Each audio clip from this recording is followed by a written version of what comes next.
Chapter 1. A Curious Visitor. It was nearing midnight when a knock echoed through the stillness of 221B Baker Street. I, Dr. John Watson, had just settled into bed after a long and tiring day at St. Bartholomew's Hospital. I had been on my feet all day, attending to various patients, many of whom had little hope of recovery. It was a relief to be home in the quiet of our shared lodgings, where I could rest and recover my strength for the coming day. He did not at first acknowledge my arrival nor stir from his position, a sure sign that some matter of peculiar interest had gripped his ever-active mind. His long, slender fingers were steepled beneath his chin, and his sharp, grey eyes were fixed upon the fog-shrouded street below. I busied myself removing my gloves and warming my hands by the fire. After a moment, Holmes spoke, not turning his head. "Would you say, Watson, that a man in full possession of his faculties would vanish without his violin?"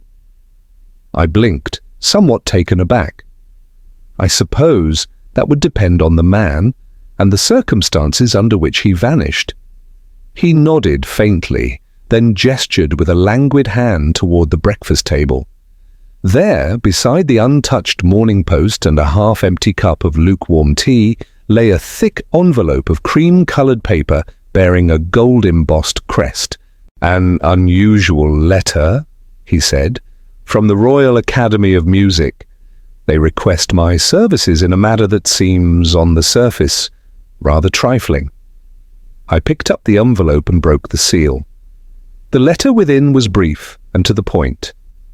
"Dear Mr. Holmes, we are gravely concerned by the disappearance of one of our most promising young musicians, Mr. Alaric Latham. He was last seen 2 nights ago following a solo rehearsal at the Academy. No signs of violence or distress were discovered, yet he has not returned to his lodgings, nor sent word to any of his colleagues or acquaintances. We found his violin, an 18th century Stradivarius, in the rehearsal room, untouched. I fear something untoward has occurred. We would be most obliged if you would investigate this matter with your usual discretion. You may present yourself at the Academy at your earliest convenience. Yours faithfully, Dr. Lionel Cresswell Dean, Royal Academy of Music." "Well," I said, replacing the letter on the table, "perhaps he simply chose to leave. Musicians can be a romantic, brooding sort. He may have gone to Paris, or eloped with a fellow performer." Holmes raised an eyebrow and finally turned toward me, the faintest smile playing at the corners of his mouth. "An understandable suggestion, Watson, but let us consider the facts. Mr. Latham left behind his instrument, a Stradivarius, valuable not only in monetary terms, but for a violinist of his caliber, an object of profound personal attachment. There was no sign of travel, no luggage, no farewell letter. A man may depart in haste, yes, but a violinist does not forget his violin." I could not help but nod at the logic of the point. "What do we know of this Latham?" I asked, seating myself opposite him. "Alaric Latham," Holmes said, now pacing slowly in front of the fire, "age 25, a prodigy by all accounts. Born in Sussex, educated in Leipzig, and recently returned to London. Within a year, he has risen to prominence in the Academy, known for his technical precision and emotionally expressive style. His most recent performance, I am told, received critical acclaim, and now he vanishes." I poured myself a cup of tea and sipped thoughtfully. If there was no forced entry or struggle, what cause have they to suspect foul play? Merely intuition at present. But as I have often remarked, it is a capital mistake to theorize before one has data. Shall we? And so, within the hour, we found ourselves in a hansom cab rattling through the rain-drenched streets of London toward Marylebone, where the Royal Academy of Music stood like a solemn temple of culture amid the city's endless bustle. The Academy itself was a grand, imposing structure of grey Portland stone, its tall windows veiled with condensation and its brass nameplate polished to a high gleam. Inside, we were met with hushed voices, the faint sounds of scales being practiced in distant rooms, and the scent of old varnished wood. "It was 2 nights ago, Edward." He was not in the best of spirits, but that was not unusual. He had been under a great deal of strain. We are the last of our line, you see, and the estate is vast, and the upkeep is ever so demanding. Edward took it all very hard, but when I went to check on him, his room was empty. The bed had not been slept in. There was no sign of a struggle, nothing at all save for a map that had been left behind. Holmes raised an eyebrow. "A map?" "Yes," Lord Fitzroy said, his voice wavering. "A map of the estate. It's old, you see, passed down through generations. And the strangest part, Dr. Watson." Lord Fitzroy's eyes met mine for the first time, and I could see that he was on the brink of something desperate. The map had a spot marked with a red X, a place on the estate I have never seen before. "I do not know what it means." "And the room?" Holmes asked. "Was it disturbed?" "Not in the slightest," Cresswell replied, already standing and gesturing for us to follow him. "If you would care to see for yourselves." The rehearsal room was situated at the far end of a narrow corridor. It was a high-ceilinged space, modestly furnished, a piano in one corner, a single chair, and a music stand beside it. On the stand was a page of handwritten sheet music, and on the table nearby rested the violin case, open but undisturbed. Holmes moved through the room like a cat, his eyes flicking to and fro, taking in every minute detail, the scuff marks on the floor, the faint imprint on the chair's cushion, a trail of powdered rosin. "This is the piece he was playing?" Holmes asked, gesturing at the sheet music. "Yes," said Cresswell. "Unpublished, I believe. Latham had a fondness for obscure Eastern European compositions." Holmes studied the page carefully. "Interesting. This appears to be an etude, but only the first pages here. The remaining pages?" Cresswell frowned. "There were none." "That's precisely how we found it." Holmes tapped the edge of the music stand thoughtfully. A curious omission. I stepped closer to examine the violin. "Remarkable condition," I observed, "and yet he left it behind without a word." "Just so," said Holmes quietly. "A man does not part with such a companion lightly. Tell me, Dr. Cresswell, who else had access to this room?" "Any member of staff and most of the senior students, but all have been questioned. None claim to have seen or heard anything unusual." Holmes stood still for a long moment, then turned to face us both. "Gentlemen," he said at last, "I do not yet know what became of Alaric Latham, but I do know this. Whatever drove him to vanish from this room, it did not begin here." Chapter 2. The Disappearance. The following morning we set off for the Fitzroy estate. The sky was grey with the kind of dullness that only comes with a London spring, and the air was thick with the promise of rain. Holmes, ever the picture of poise, seemed unfazed by the weather. He walked briskly, his long coat trailing behind him as he moved with the purpose of a man who knew that time was of the essence. I, on the other hand, found myself keeping pace as best I could, grateful for the spring in my step that a good night's sleep had granted me. We travelled by train to Essex, and once we arrived it was a short carriage ride to the Fitzroy estate. The estate was a vast and imposing structure standing on the edge of a wide expanse of farmland. The main house was a sprawling affair, with wings that seemed to stretch indefinitely in all directions. It was a residence of old wealth, one that had seen generations come and go, leaving behind a legacy of history and tradition. Yet as I gazed upon it, I could not shake the feeling that the house carried with it a sense of neglect, a subtle hint that perhaps the Fitzroy family's fortune was not as secure as it once had been. Holmes, however, appeared more interested in the land surrounding the house. He seemed to be studying the landscape as we approached, his eyes flicking from the distant woods to the sprawling lawns and back again. I could almost see the cogs of his mind turning as he absorbed the various details of the estate. As we alighted from the carriage, a stout butler appeared at the front door, his face a mask of professional courtesy. He introduced himself as Mr. Thompson, a servant who had been with the family for many years. "Mr. Holmes, Dr. Watson," he greeted us with a slight bow. "Lord Fitzroy is expecting you. If you'll follow me, I'll show you to the study." We followed him inside the grandiose entrance hall with its dark wood panelling and antique furnishings, feeling more like a museum than a home.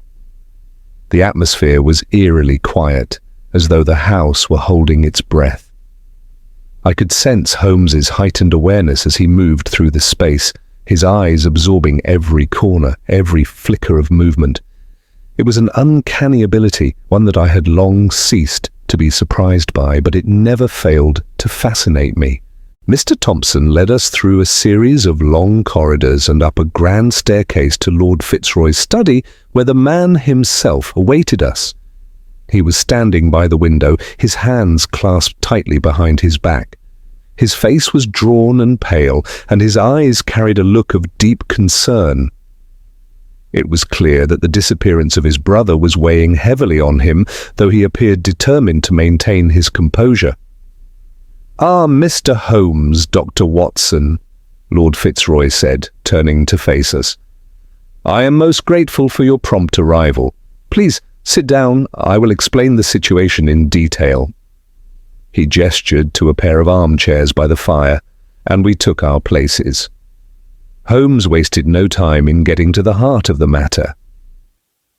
"Lord Fitzroy," Holmes began, his voice as calm and composed as ever, "you mentioned that your brother Edward disappeared 2 days ago. Can you tell me more about his condition before this? Was he in good health?" Lord Fitzroy paused for a moment, clearly uncomfortable with the question. He cleared his throat before answering. Edward was in good health, physically, though he had been under a great deal of stress. He was the heir to the estate, and lately it seemed the responsibilities were beginning to weigh on him. He was always a private man, but in recent weeks he became more withdrawn. He spoke less of the estate and more of the family's history, particularly our ancestors who lived here long ago. Holmes's eyes narrowed slightly, and I could tell that he was piecing together some subtle thread of information that I had missed. "And was there anything unusual about his behavior recently?" Holmes pressed, his tone never changing. Lord Fitzroy hesitated again before answering. "Yes, there was something. He had been acting strangely around the time of his disappearance. He seemed obsessed with a particular part of the estate, the old ruins in the woods. I do not know why, but he mentioned them several times in passing. He seemed fixated on them, though I told him it was nothing more than an abandoned structure." Holmes nodded, but I could see that his mind was already working, his attention split between Lord Fitzroy's words and the details of the room itself. "Very well," Holmes said. "I would like to see your brother's room, if you please. There may be something there that will give us a clue as to where he might have gone." Lord Fitzroy's face darkened. "Of course. I will show you." We followed him upstairs to the second floor, where Edward's room awaited. It was tucked away in a corner of the house, with a view of the estate grounds. The room itself was sparsely furnished, simple and unadorned, yet there was something about it that made it feel like a sanctuary for someone who sought to be alone with their thoughts. There was no excess, no extravagance, just a desk, a bed, and a few personal items scattered around. Holmes moved swiftly through the room, his keen eyes taking in every detail. I watched him as he crouched by the bed and ran his fingers lightly along the floorboards. He looked up sharply, then stood and walked to the desk, where he rifled through the papers without disturbing the neatness of the room. Lord Fitzroy watched Holmes with a nervous expression, his hands clasped in front of him. "Is there something you've found, Mr. Holmes?" he asked hesitantly. Holmes looked up from the desk, his face an unreadable mask. "I believe so," he said quietly. "But I need to examine the grounds as well. There is something that does not add up here. Your brother left no trace, no signs of a struggle. Yet there are hints that point to a different kind of disappearance. There may be something more to the woods than your brother realized." Lord Fitzroy seemed to stiffen at the mention of the woods. "Perhaps you are right," he said. "The woods, they have always been a source of mystery. I've heard rumors of strange happenings in those parts, but I never thought it would affect my brother." "Tell me, Lord Fitzroy," Holmes asked, his voice taking on a sharper edge. "Do you have any idea why your brother was so fixated on those ruins? What was he searching for?" "I cannot say for certain," Lord Fitzroy replied, his voice tinged with anxiety. "But I do know that the ruins were once part of the old family estate. They were abandoned long ago, and I had always assumed that Edward's interest in them was merely academic. But now I wonder." Holmes stood abruptly, his eyes alight with a sudden insight. "I believe, Lord Fitzroy, that your brother's disappearance is not a random event. It is part of something much larger, something that has been hidden for a long time." Before I could ask him to elaborate, Holmes turned and walked toward the door. "We must go to the woods immediately. There is no time to waste." Outside, the wind had begun to pick up, and the grey sky was thickening with the promise of rain. The woods lay ahead, their tall trees stretching into the distance, and the ruins were barely visible through the dense foliage. Holmes's eyes were already scanning the area as we approached, his gaze flicking from tree to tree, from the underbrush to the crumbling stone walls of the ruins. "I have a feeling we will find more than just old stones here, Watson," Holmes muttered, more to himself than to me. "There is a story buried in these woods, and it is one that your brother was beginning to uncover." We ventured deeper into the woods, the sound of our footsteps muffled by the damp earth. Holmes led the way with purpose, his eyes fixed ahead, while I followed, trying to keep up with his long stride. It wasn't long before we reached the ruins, and Holmes immediately began his inspection. He moved with the same precision as always, his eyes noting every small detail, the overgrown ivy that clung to the stones, the faint signs of recent disturbance in the soil, and the strange marks on the walls of the ruin. "Well, Watson," Holmes said at last, his voice low and intense, "it seems we are not the first to come here. Someone else has been here recently, and I suspect that this is where your brother's journey began." The mystery deepened with every step, but one thing was clear. The case of Edward Fitzroy's disappearance was far from ordinary, and Holmes, as always, was on the scent. Chapter 3. The Hidden Markings. As the wind swirled around us, carrying the scent of damp earth and the faint whisper of rustling leaves, I could see Holmes standing by the crumbling stone walls of the ruin, his brow furrowed in deep concentration.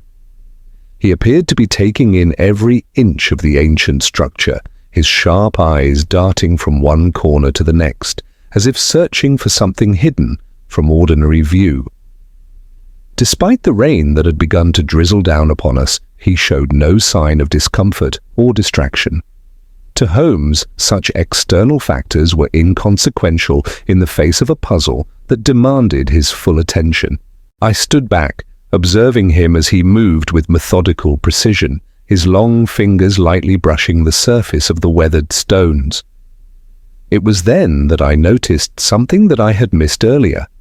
Faint markings etched into the rock, barely visible to the naked eye. They were not random scratches or signs of erosion, but deliberate carvings arranged in a pattern that appeared purposeful. "Watson," Holmes said suddenly, his voice low but sharp with excitement. "Come here."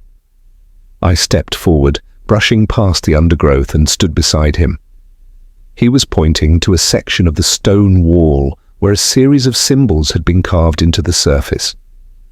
They were crude but distinct, a series of intersecting lines, triangles and small dots, arranged in a way that hinted at something more than mere decoration. I examined them closely, but I could not make sense of the pattern at first glance. "I see," I said, though I was far from understanding the significance.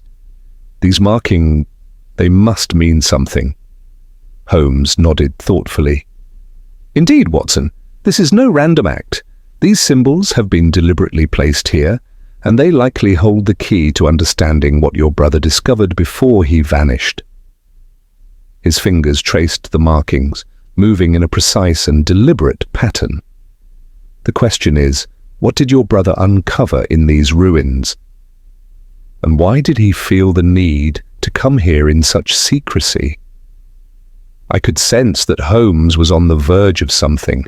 His intuition had been known to cut through the thickest fog of confusion, and in this case it seemed to be guiding him toward a breakthrough. I, however, was still lost in the complexity of the symbols before me, unable to decipher their meaning. "I suppose it could be an old family emblem, or perhaps some form of ancestral code," I ventured. "Your brother seemed to be interested in the family's history. Maybe these markings relate to some forgotten chapter of the Fitzroy lineage." Holmes gave me a sidelong glance, his eyes gleaming with the intensity of his thoughts. "An interesting theory, Watson, but I believe this goes far beyond a mere family history. These markings are far too deliberate to be coincidental. They are a part of something much older, something that was hidden here long before the Fitzroys arrived." I felt a shiver run down my spine as Holmes spoke. His words, though calmly delivered, carried an eerie sense of foreboding. This was no ordinary mystery. The deeper we delved into the ruins, the more I felt the weight of something ancient and perhaps even dangerous lurking just beneath the surface. "I think it is time we investigate further," Holmes continued, his voice now full of resolve. "These markings may be part of a larger design, a map perhaps, or a cryptic message, but whatever they are, they must lead us to the next clue." He turned away from the wall, his eyes scanning the ruins, as if he were already piecing together the puzzle in his mind. "Let us begin by examining the rest of the area. The missing markings could be located elsewhere, or there may be other hidden symbols that will make the meaning of this puzzle clear." I nodded, though I felt a growing sense of unease as I followed him deeper into the ruins. The air here was thick with the dampness of age, and the silence seemed to press in on us, broken only by the occasional rustle of wind in the trees. It was as though we had entered a place untouched by time, a place that held secrets it was reluctant to reveal. Holmes moved quickly, his sharp eyes scanning every inch of the structure. I trailed behind, careful to avoid stepping on any loose stones or unstable ground. The further we ventured into the heart of the ruins, the more it became clear that this was no ordinary sight. The stones were not simply worn by the passage of time, they seemed to have been intentionally arranged in a pattern, as though someone had designed the space for a specific purpose. Finally, we reached the center of the ruin, where a large stone slab lay embedded in the ground. It was not immediately obvious, hidden beneath a layer of moss and ivy, but Holmes's keen eye had spotted it at once. He crouched beside the stone, inspecting it closely, his fingers brushing the edges. "Here, Watson," he said, his voice tinged with excitement. "This is the key." I bent down beside him, peering at the stone. At first, it appeared to be just another part of the ruin, weathered and worn. But upon closer inspection, I noticed that the stone was not entirely smooth. There were small indentations along its surface, as though it had been carved or shaped by human hands. Holmes ran his fingers over the stone, feeling for any irregularities. After a moment, he found what he was looking for. A faint, almost imperceptible seam running along the edge of the slab. Without hesitation, he applied pressure to the stone, and with a faint, grinding sound, it shifted slightly. I watched in awe as Holmes continued to manipulate the stone, pushing and pulling with the precision of someone who knew exactly what they were doing. The stone slab eventually gave way, revealing a small, hidden compartment beneath it. Inside the compartment was a bundle of old papers, yellowed with age and bound together with a fraying leather cord. Holmes carefully retrieved the papers, handling them as though they were fragile artifacts from another time. He began to unroll the topmost sheet, revealing an ancient map of the estate. It was drawn in delicate ink, its lines faded but still legible.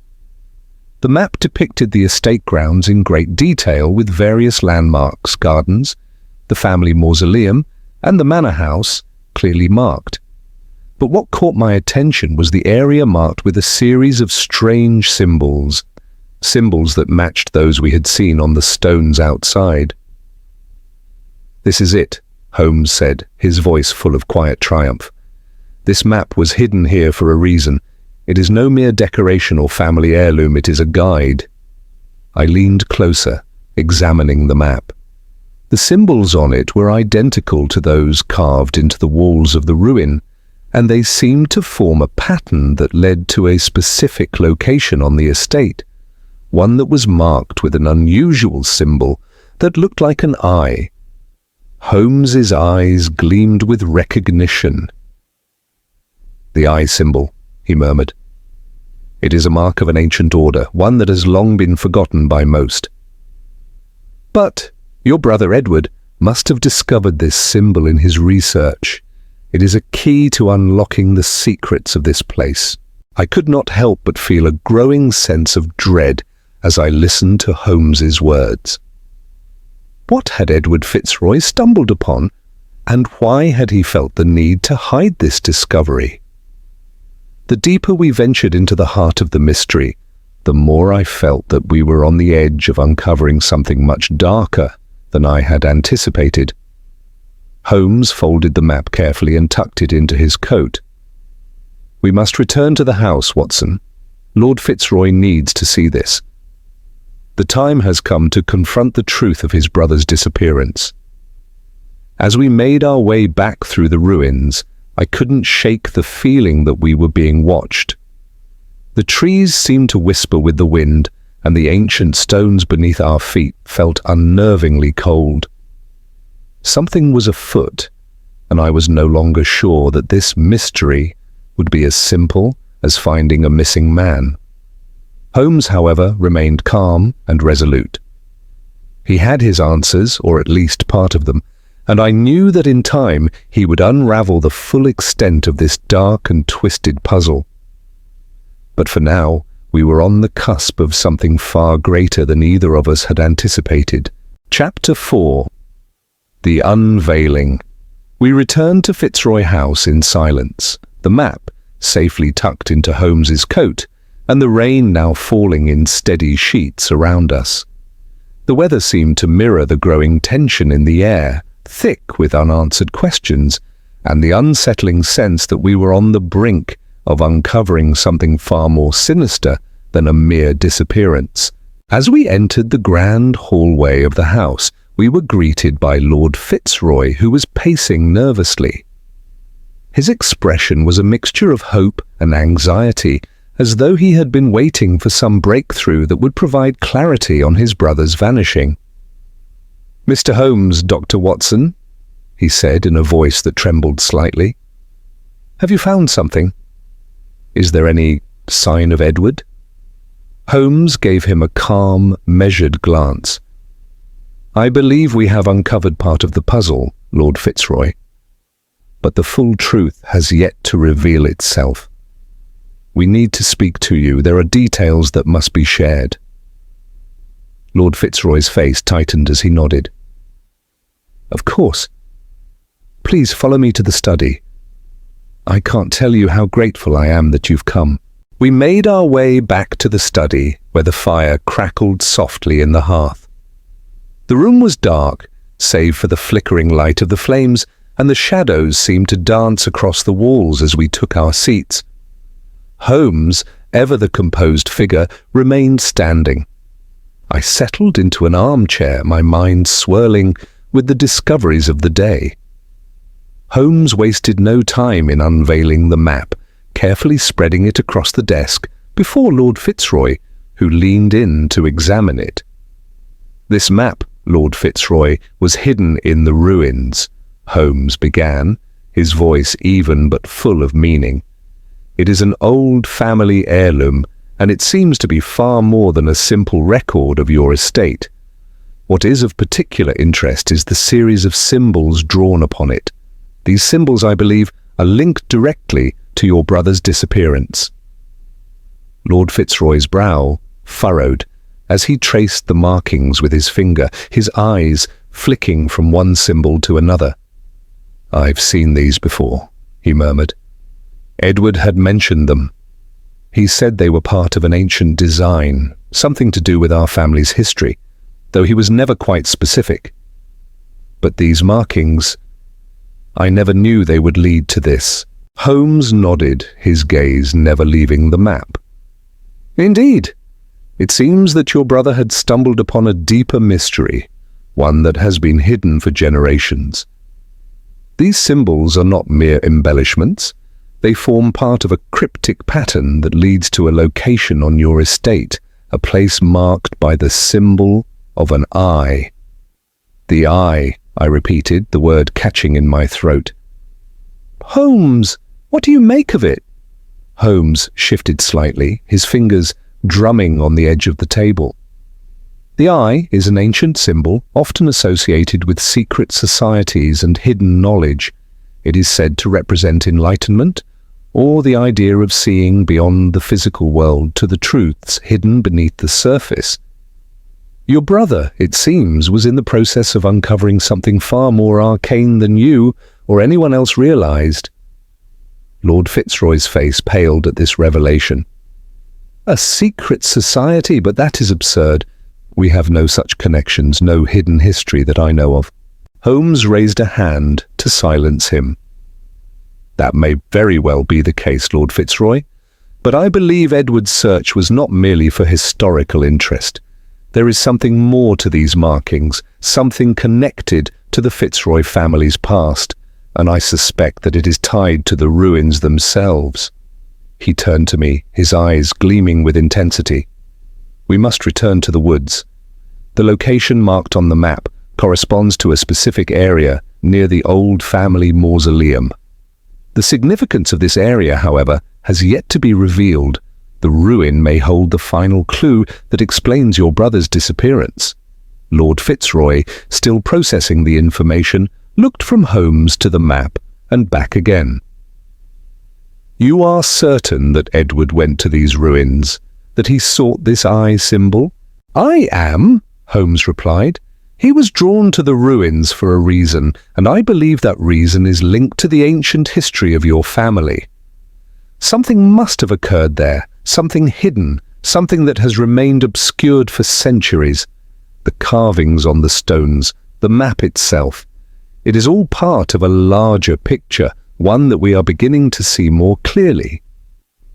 Holmes stood abruptly, his coat swishing as he moved toward the door. "We cannot delay any longer. The answer to Edward's disappearance lies at the site marked on this map, and I am certain we will find more there than we expect." The urgency in Holmes's voice left little room for hesitation, and we all rose in unison, heading out into the still falling rain. The carriage was waiting for us at the front of the house, and as we made our way back to the estate grounds, I couldn't help but wonder just what it was that we were about to uncover. Lord Fitzroy, whose face was a mixture of fear and resolve, seemed almost unwilling to speak, as though his worst fears were being confirmed with each passing moment. The drive through the winding estate roads was quick, but uncomfortable. The carriage rattled over the dampened ground, the rain tapping against the windows like the ticking of a clock. The deeper we went into the estate, the more I could feel the oppressive weight of the mystery around us. The Fitzroy family, for all its wealth and grandeur, was hiding something, and Edward had been foolish, or perhaps brave, enough to seek it out. Finally, we arrived at the mausoleum, a large, imposing structure tucked away in the woods. The air felt colder here, the trees towering overhead like silent sentinels, guarding the secrets of the past. Holmes wasted no time, stepping out of the carriage and heading straight for the ancient stone building, with Lord Fitzroy and I close behind. "This is it," Holmes said quietly as he approached the entrance of the mausoleum, his eyes scanning the area with the intensity of a man on the cusp of discovery. "The location marked on the map corresponds to this very place." Lord Fitzroy looked up at the mausoleum, his eyes filled with trepidation. "I've never fully understood the history behind this building. It has been here for as long as I can remember, and I was always told it was simply a tomb for the family. But Edward seemed obsessed with it. Why would he have come here?" Holmes placed a hand on the weathered stone door of the mausoleum and, with surprising ease, pushed it open. The door creaked ominously as it revealed the darkened interior. A musty smell filled the air, and the silence was almost suffocating. "We will find out shortly," Holmes said, stepping forward into the darkness without hesitation. "Stay close." Inside, the mausoleum was dimly lit, the only light coming from the occasional crack in the stone walls through which the rainwater trickled. The interior was lined with family crypts, some of them sealed, others open and empty. It was a place steeped in the weight of centuries of history, and yet there was a feeling that something was out of place, something that had not been disturbed for years, or even decades.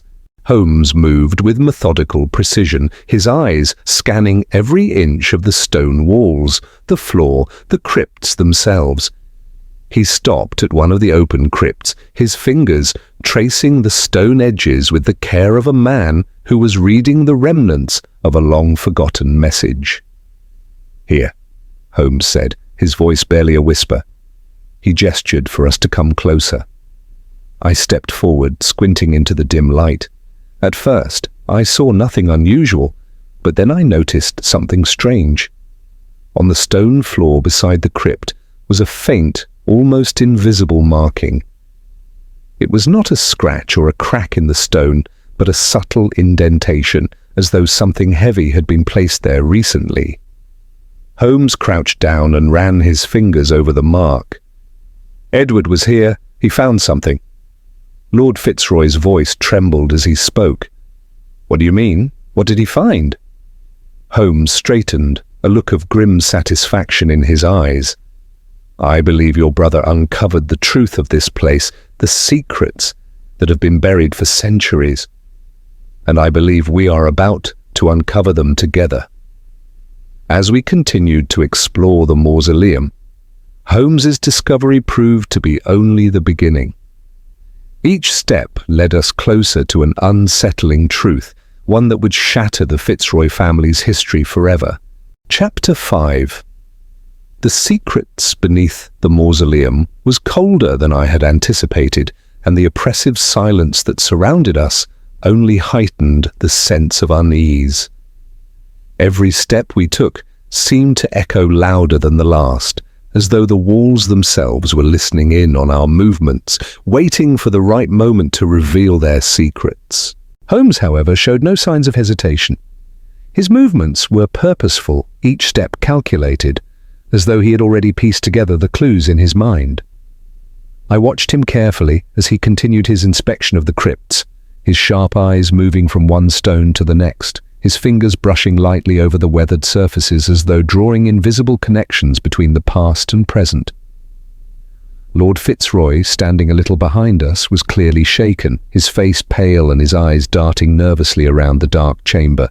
His breathing was shallow, and he seemed to be on the verge of speaking, but held himself back, as if unsure whether he truly wanted to know the answers that Holmes was so resolutely pursuing. "What did Edward find here?" Lord Fitzroy asked, his voice barely above a whisper. "Why would he have come to this place?" Holmes turned to face him, his gaze steady and measured. "Your brother was a man of curiosity, Lord Fitzroy. It is clear that he was not content to merely accept the family history at face value. He wanted to know the truth that was hidden beneath the surface of these walls." Lord Fitzroy nodded, his face darkening. "But what truth? What is it that was hidden?" Holmes did not immediately answer. Instead, he crouched down beside one of the open crypts, his fingers tracing the edge of the stone lid as if searching for something beyond the obvious. After a moment, he stood and looked at me, his eyes narrowing in that familiar, calculating way. "Watson, do you recall the markings on the map?" Holmes asked, his voice low but filled with a certain intensity. "The symbol of the eye, the cryptic symbols etched into the stones outside, all of these point to one thing, a hidden passage, a secret room. Edward must have discovered it, or at the very least he was on the verge of doing so." I nodded, though I could feel my heart beginning to race. A secret room, hidden beneath the very stones of the mausoleum? The idea seemed far-fetched at first, but as Holmes's words settled into my mind, I began to see the logic behind them. The markings on the map, the peculiar carvings outside the ruins, and now these cryptic symbols within the mausoleum. All of it pointed to something much larger than an ordinary disappearance. Holmes continued, his voice gaining strength with each passing word. "It is highly likely that your brother's investigation led him to this very spot. The mausoleum has long been considered a family tomb, but I suspect it conceals something far more significant. A secret, long buried." Lord Fitzroy's face had taken on an ashen hue. "What are you suggesting, Mr. Holmes, that my brother—" Holmes raised a hand, his gaze softening slightly. "I do not wish to jump to conclusions, Lord Fitzroy, but I suspect that Edward did not simply vanish by his own accord. The symbols and markings we've uncovered all suggest that he was close to unearthing a much larger mystery. A mystery that may have cost him dearly." I could see the worry etched deeply on Lord Fitzroy's face as Holmes's words settled into the heavy air.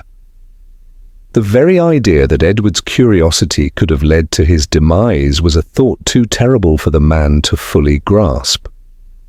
"Holmes," I began, trying to piece together the fragments in my mind. If Edward did indeed discover something within this mausoleum, something hidden from all but the most discerning eyes, could he have left a clue, a trail of some sort, a message that would guide us to the next step?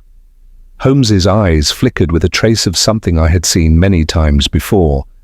The subtle satisfaction of a man who had already deduced the solution to a riddle long before others had even begun to look for the answer. "Indeed, Watson, there is a clue, one that your brother likely left behind." Holmes gestured to the crypt before us, the one he had been examining so closely. "I believe that the crypt itself is a key, but not in the way you might expect." At his words, my heart skipped a beat. I leaned in closer, inspecting the crypt, trying to make sense of what Holmes was hinting at. The crypt appeared unremarkable at first glance, just another weathered stone slab adorned with the Fitzroy family crest. But as I looked more carefully, I noticed something unusual. The edges of the crypt lid seemed uneven, as though it had been moved recently. Holmes's fingers, delicate but sure, traced the edges of the slab once more. He pressed gently in a specific spot, and, to my astonishment, the stone lid shifted with a faint grinding noise, revealing a narrow crack in the stone. With a quick practiced motion, Holmes worked at the seam, and the lid slowly began to slide open, revealing a dark, narrow passage beyond. A rush of cold air escaped from the opening, carrying with it the faint scent of dust and age. My pulse quickened as I watched Holmes, his face illuminated only by the flickering light of the candles we had brought into the mausoleum. He hesitated for a moment, then turned to Lord Fitzroy, who had taken an instinctive step back.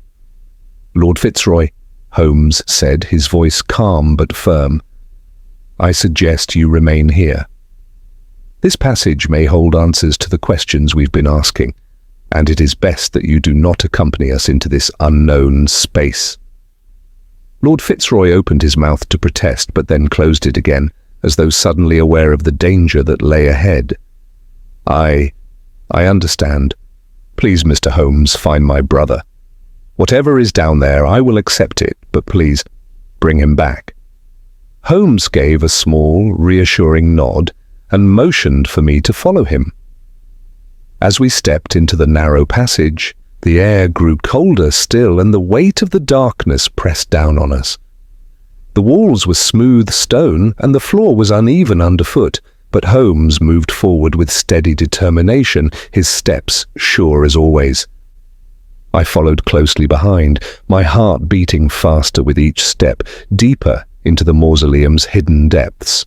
We descended into the heart of the earth, the light from our candles casting long, dancing shadows against the stone.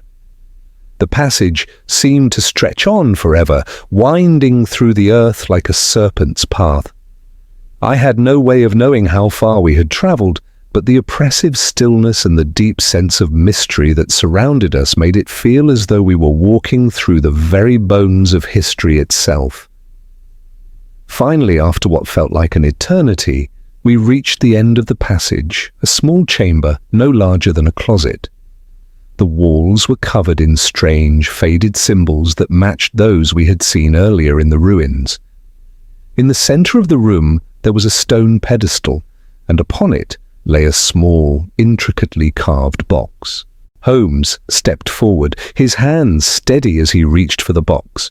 He opened it carefully, revealing what appeared to be a piece of parchment, yellowed with age and covered in faint, cryptic writing. "This," Holmes murmured, "is what Edward discovered." As he unfolded the parchment, I could see the faint traces of a map, marked with symbols that resembled the very ones we had been chasing. But there was something else, something darker.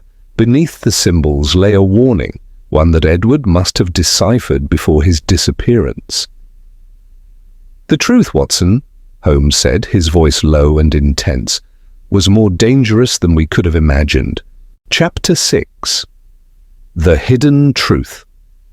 The small chamber where we had found the box seemed to close in around us as we stood there, contemplating the strange parchment that Holmes had carefully unfolded. The candlelight flickered, casting eerie shadows on the walls, making the cryptic symbols appear even more menacing. The air felt heavier, as though the weight of the centuries had settled upon us. Holmes's fingers hovered over the delicate parchment, examining the faded writing with an intensity that made it clear he had already begun piecing together the meaning behind it. I stood a few paces behind him, still absorbing the significance of our discovery. The chamber was utterly still, save for the sound of our breathing and the soft crackle of the flame. "What is it, Holmes?" I asked, unable to contain my curiosity any longer. The parchment, despite its age and wear, held an undeniable air of mystery. I felt certain that we were on the verge of unraveling something far larger than Edward's disappearance. Holmes did not immediately respond. He was deep in thought, his eyes scanning the writing with a sharpness that only he could achieve. The symbols on the paper matched those we had seen earlier, on the map, on the stones surrounding the ruins, and on the crypts themselves. But there was more to it, something I could not yet grasp. Finally, Holmes exhaled slowly, folding the parchment back with great care. "This is a map, Watson," he said, his voice steady but laden with a sense of revelation. "But not just any map. It is a map that leads to a secret, one that has been hidden from the Fitzroy family for generations. I stepped closer, my curiosity piqued. A secret? Holmes's eyes gleamed as he nodded. Indeed. What Edward uncovered was not simply a historical puzzle, it was the location of something buried deep beneath the earth, something linked to the very origins of the Fitzroy family. Something buried? I repeated, my mind racing. What could it be? Holmes's lips curled slightly in a knowing smile, but it was a smile tinged with the weight of something ominous. That is the very question we must answer, Watson. But the answer, I fear, will not be one we are prepared to hear. I frowned. What do you mean? What could be so terrible that Edward would risk everything to uncover it? Holmes glanced down at the parchment once more, his fingers brushing lightly over the symbols. There are indications here of a hidden vault beneath the grounds of Fitzroy House. A vault that was sealed away centuries ago by your ancestors, possibly even before the first Fitzroy took residence in this estate. I felt a chill at his words. A vault hidden beneath the house, but why? Holmes folded the parchment with deliberate care, placing it gently back into the box. The vault likely contained something of great importance to the Fitzroy lineage. Perhaps an inheritance, perhaps a secret that was deemed too dangerous to be revealed. Whatever it is, Edward was determined to uncover it, and it seems he was on the brink of doing so when he vanished. Do you think he found it? I asked, my voice tight with concern. I cannot say, Holmes replied, his tone distant. But I suspect that he did. And it is also my belief that the knowledge of this vault and whatever it contains is what ultimately led to his disappearance. Lord Fitzroy's voice, tremulous with emotion, broke through our quiet contemplation. Mr. Holmes, if you believe Edward was on the verge of discovering this vault, what do you suggest we do next? How can we find him? Holmes paused, considering the question for a long moment. His gaze never wavered from the box in front of him, as though the answer were written there in the symbols themselves. We need to return to Fitzroy House, Holmes said finally. The location of the vault is not as clear-cut as we would like. We will need to retrace Edward's steps, examine the grounds, and see if we can determine exactly where the vault lies.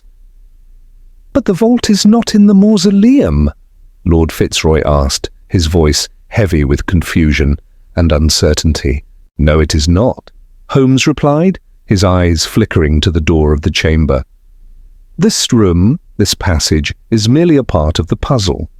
There are no obvious clues that point to the vault's location here, but there are other places within the estate, places that may hold more significant clues. Then we must go at once, Lord Fitzroy insisted. If my brother is still alive, we must find him. I cannot wait any longer, Mr. Holmes. The uncertainty is killing me. Holmes gave him a reassuring nod. I understand your urgency, Lord Fitzroy. We will leave at once. But I must caution you, whatever is hidden in that vault, it may not be something that you or your family are prepared to confront. Lord Fitzroy paled at Holmes's words, but he nodded nonetheless. I am willing to do whatever it takes. As we made our way back through the narrow passage, I couldn't help but feel a growing sense of unease. What could be hidden beneath the grounds of Fitzroy House that was so important? What had Edward discovered that had driven him to continue his search, even at the risk of his life? Once we had returned to the mausoleum and ascended back into the rain-soaked world outside, we made our way back to the house. The carriage ride felt longer than it had before, as though the distance between us and the answers we sought was only growing with every mile. When we finally arrived at Fitzroy House, Holmes wasted no time in directing us to the library, a vast wood-panelled room filled with towering bookshelves and heavy furniture. Holmes moved with the precision of a man who knew exactly what he was looking for. He began pulling books from the shelves, inspecting them with a meticulousness that was both familiar and disconcerting. "Holmes, what are you looking for?" I asked, watching, as he carefully examined each volume before discarding it. "I'm looking for something that will guide us to the vault's location," Holmes replied, his voice calm but filled with urgency. Edward would have done his research. He would have used the resources at his disposal. There must be something in these books, something that will tell us where to look. It wasn't long before Holmes found what he was searching for. He pulled down a dusty leather-bound book from the top shelf and flipped it open to a page near the back. His eyes scanned the text quickly, his fingers tracing the lines as though he had found the key to the mystery at last. "Here it is," he said softly. "This is it. This map shows the layout of the estate as it was hundreds of years ago. It includes a hidden section beneath the house, a series of tunnels and chambers that were sealed off long ago." I leaned in to examine the map, but the words before me were blurred by the overwhelming sense of dread that had settled over me. Holmes had uncovered the last piece of the puzzle. Edward had found this map, and it was the final clue that would lead us to the vault. "The vault is real, Watson," Holmes said quietly, his voice tinged with something I had never heard before, anticipation. "And it is hidden deep beneath this house, in a place few have ever seen." Lord Fitzroy stepped forward, his expression now one of grim determination. "Then let us find it. Let us find my brother and uncover the truth once and for all." Holmes nodded slowly, his gaze never leaving the map. "Indeed, Lord Fitzroy. The truth is waiting for us below." Chapter 7. The Depths of Deceit. The ancient walls of Fitzroy House loomed over us as we stood in the dimly lit library, the map that Holmes had uncovered resting in his hands like a key to a hidden world. The air in the room felt thick with anticipation. Outside, the storm had intensified, its heavy rain beating against the windows like a constant reminder of the unknowns that lay ahead. But within the confines of the mansion, the storm's fury seemed far less significant compared to the mystery that we were about to confront. Holmes studied the map carefully, his eyes flicking between the faded lines and symbols, while Lord Fitzroy paced behind us, his anxiety palpable. I could see the strain in his every step. The notion of uncovering a long-hidden secret about his own family was clearly taking its toll. But Holmes, as always, seemed unfazed by the gravity of the situation.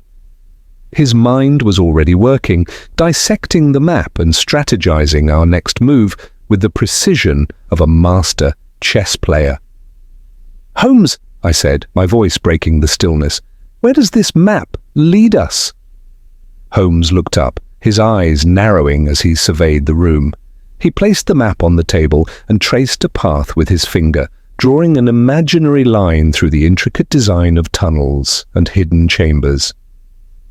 "If we follow this map, Watson, we will find ourselves beneath the house, somewhere in the lower levels. It appears to be a series of interconnected chambers, most of which are uncharted in the current estate records." I leaned in closer, trying to absorb the details of the map.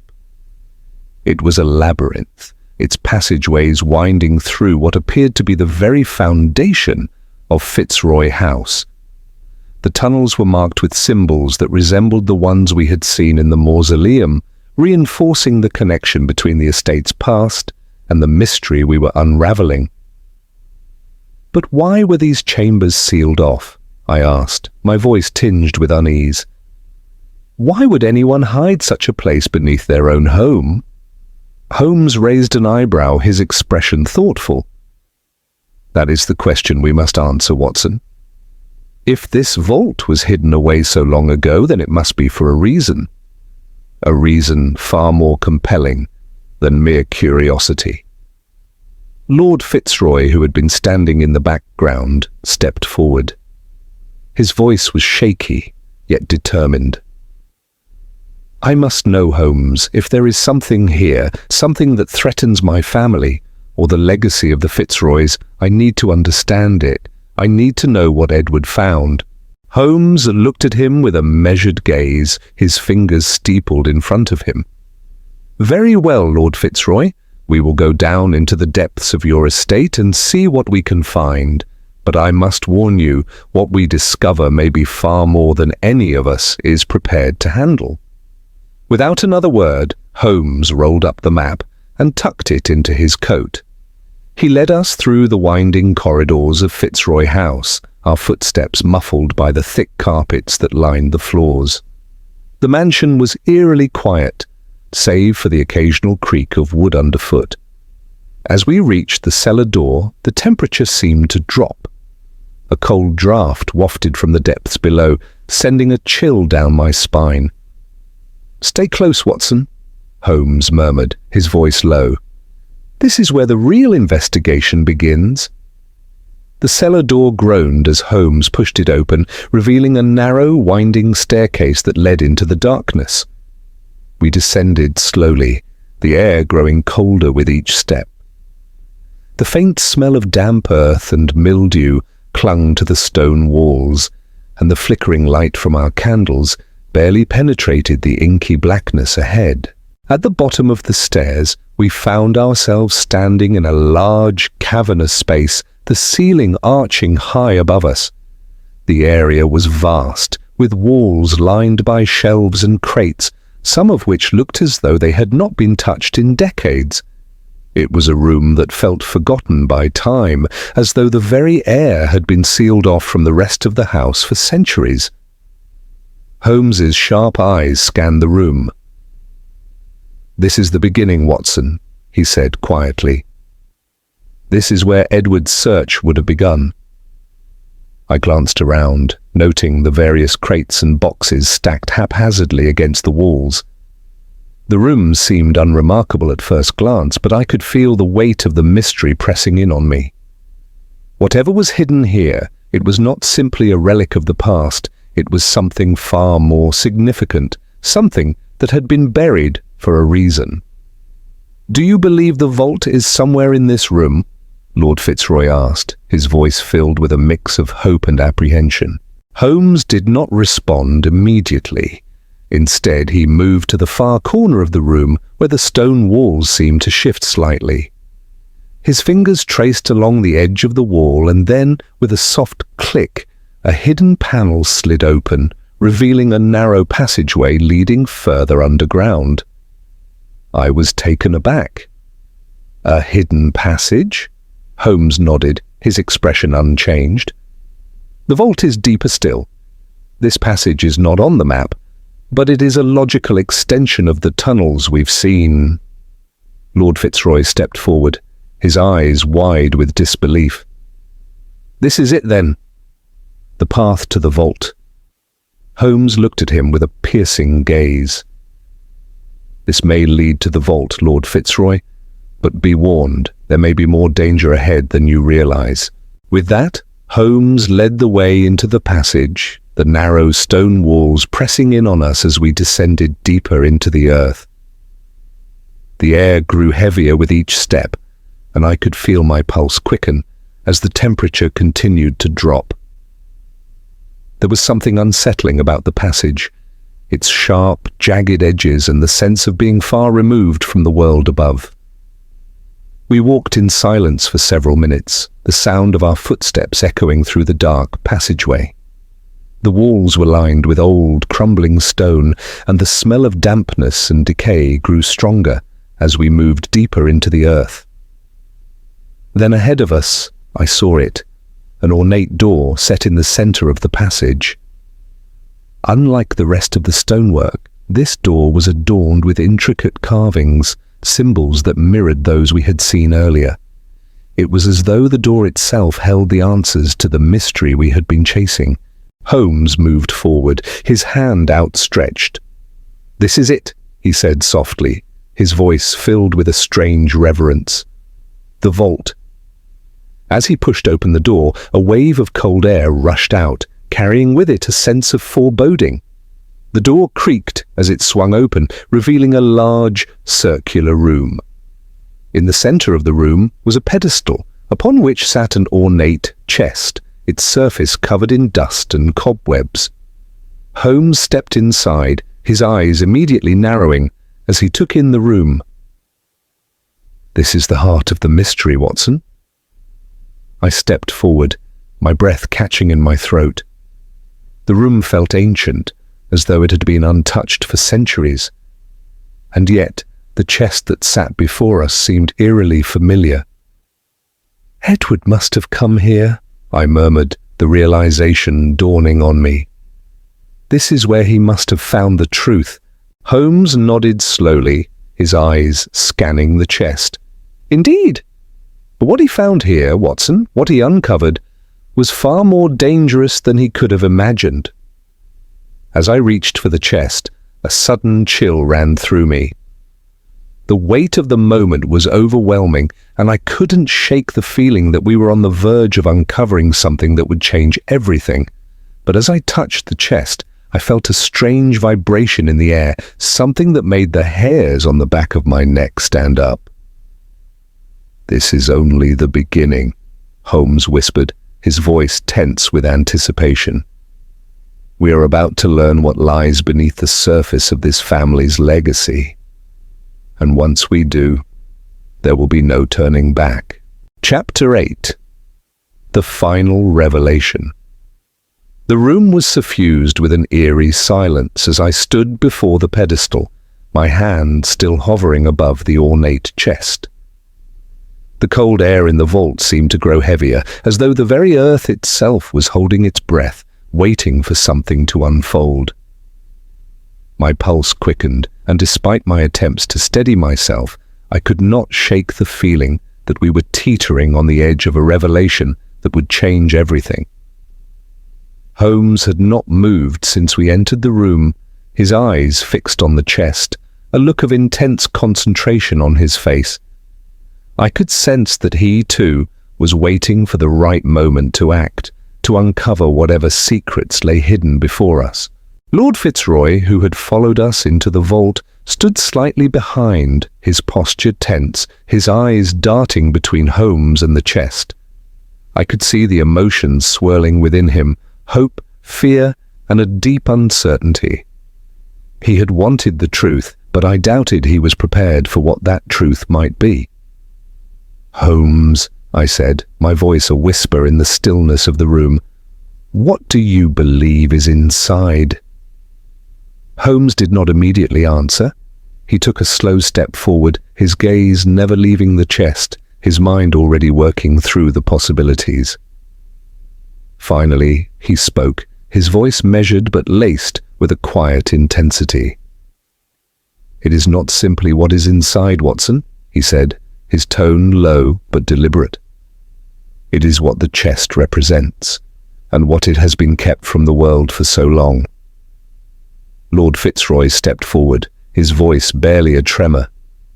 "What do you mean, Mr. Holmes? What does it mean for my family?" Holmes turned toward him, his eyes gleaming with that familiar sharpness that could cut through any illusion or deceit.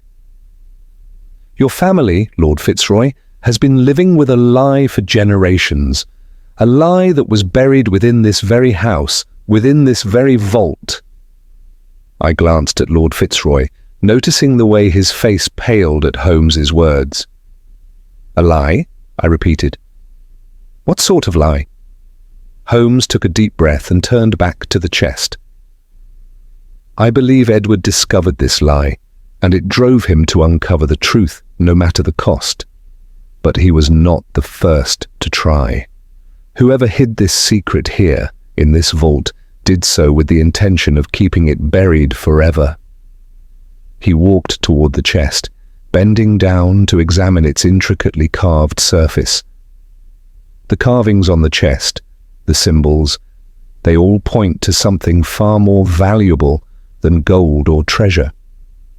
They point to the very foundation of the Fitzroy family, something that was hidden not for fear of thieves, but to prevent a scandal that could destroy everything. My mind raced. What could be so catastrophic that it required such secrecy? Holmes's fingers lightly brushed against the chest's surface. The answer is locked inside this chest, Watson. But it's not a simple matter of unlocking it. It's a matter of confronting the truth, and whether or not the truth should ever see the light of day. Lord Fitzroy was trembling now, his hands clenched at his sides. "Tell me, Mr. Holmes, please, what is this secret? What did my family do?" Holmes paused, his lips curling into a faint, enigmatic smile. "The truth, Lord Fitzroy, is this. Your ancestor, the first Fitzroy to inherit this estate, was not who he claimed to be. He did not come from noble stock, as family records suggest. In fact, he was a man of scandal, a commoner who assumed the name Fitzroy after a scandalous affair with a woman of high society." Lord Fitzroy's face contorted with disbelief. "That cannot be.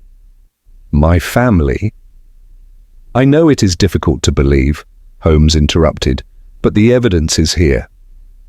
The first Fitzroy changed his name, secured land through deceit, and ensured that no one would ever learn the truth of his origins. And this chest, this vault, was meant to safeguard that secret for all time." I stood frozen, absorbing the full impact of Holmes's revelation. "So, you're suggesting that the Fitzroy family lineage is built on a lie, that everything about this estate, this family's history, is based on falsehoods?" Holmes nodded grimly. "Precisely. And when Edward began his search, when he started asking questions about the origins of the family name, he uncovered pieces of this history that had been deliberately erased from the records. He uncovered the scandal, and in doing so he threatened everything the family had built." Lord Fitzroy's face was now a mixture of anger and confusion. "But why hide it? Why not simply let the truth come out?" Holmes's gaze softened slightly, though his voice remained firm. "Because, Lord Fitzroy, the truth would have destroyed the legacy your family has fought so hard to preserve. The name Fitzroy is associated with nobility, power, and land. To reveal that the first Fitzroy was a man of low birth, well, it would have ruined the family's reputation, its claim to these lands, and its place in society." I could see Lord Fitzroy struggling to come to terms with what Holmes was saying. But what of Edward? Why did he disappear? Holmes turned back to the chest, his expression unreadable. Edward was not content with the legacy he was given. He sought the truth, but in doing so, he walked a dangerous path. The closer he came to revealing the full extent of the Fitzroy family's origins, the more perilous his search became. He likely realized that if he uncovered everything, it would not only ruin his family's name, but also destroy his own position in society. Then, Lord Fitzroy's voice faltered. He had to disappear. To protect himself and the family? Exactly, Holmes said, his voice filled with quiet certainty. But the question remains, what should be done now? What is the right course of action? To reveal the truth would cause a great upheaval, but to keep it hidden would only perpetuate the lie. There was a long pause as we all stood in the vault, the weight of Holmes's words settling over us like a dark cloud. The chest in front of us, the source of so much tension, seemed almost benign in its stillness.